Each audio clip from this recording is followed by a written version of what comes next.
1 million lives lost in the U.S. during this COVID pandemic, and the real death toll could be higher.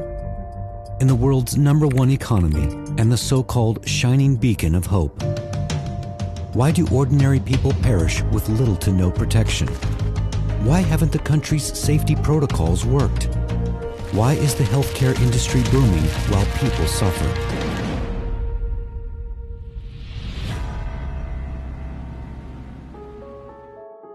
Julie Atkins has worked in nursing for more than 30 years, but the overcrowded ICU at her hospital is something she has never experienced. As soon as we move one out, it's going to be filled almost immediately for another patient.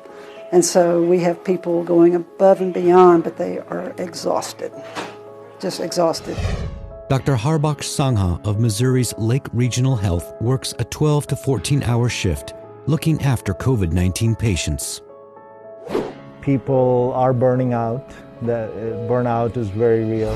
Nicole Atherton, a nurse at Singing River's Ocean Springs Hospital, not only suffers from physical fatigue, but her psychological burden has also been increasingly intolerable. So to watch someone suffer for weeks, unable to eat, unable to drink, struggling for every breath,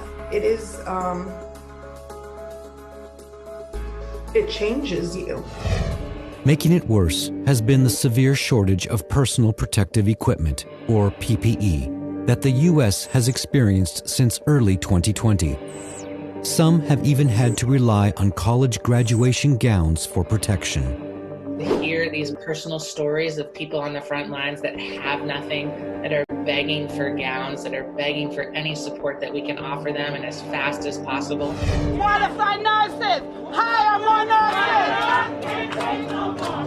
Widespread stress and burnout, health and safety issues, depression and work-related post-traumatic stress disorder.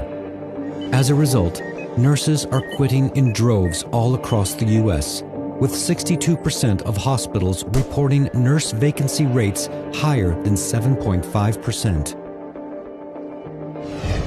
Rising demand and shrinking supply are forcing many U.S. hospitals to pay top dollar to get that much-needed help. If they can afford it, of course.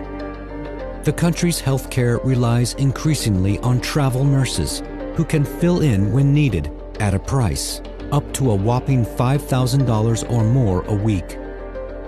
It weighs down on those hospitals that provide healthcare to the bulk of uninsured low-income patients. Temp staffing agencies means privatization of nursing workforce is happening. So private versus public. So it's going to draw even further wedge between the haves and have-nots and in terms of access to healthcare. And to add insult to injury, some U.S. hospitals have even been forced to ration healthcare provisions. We have had situations in here with COVID, with people this critical, where two people start to go bad at once. And you have to decide which room you run to. It's a hard decision to make. Healthcare rationing has always been a reality in the U.S., and it's de facto rationing when patients are discriminated against because they can't pay out-of-pocket costs or simply because they live in rural, remote communities. However, according to Kaiser Health News, some of the richest nonprofit hospital systems raked in millions in surplus in 2020 due to lopsided federal health care bailout grants, a recipe for disaster as richer hospitals got more and poorer got less. Resources have overall been limited and rationed. According to The Atlantic, within every social class and educational tier, Black, Hispanic, and Indigenous people died at higher rates than white people.